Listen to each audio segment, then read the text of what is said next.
Surat Udhna circle પાસે અકસ્માતની ઘટના બની હતી। બેફામ ટ્રક ચાલકો નિર્દોષ લોકોનો ભોગ લઈ રહ્યા છે। કાળમુખા ગેસના બોટલના ભરેલ ટ્રકે અકસ્માત સર્જ્યો હતો। સુરત ઉધના સર્કલ પાસે અકસ્માતની ઘટના બની હતી। બેફામ ટ્રક ચાલકો નિર્દોષ લોકોનો ભોગ લઈ રહ્યા છે।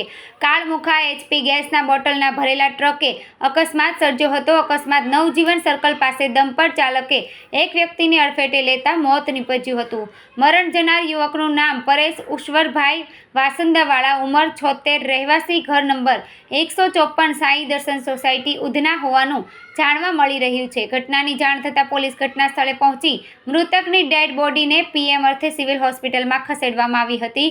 સિવિલ હોસ્પિટલમાં ડમ્પર ચાલક વિરુદ્ધ અકસ્માતનો મોતનો ગુનો દાખલ કરી કાયદેસરની કાર્યવાહી હાથ ધરવામાં આવી છે।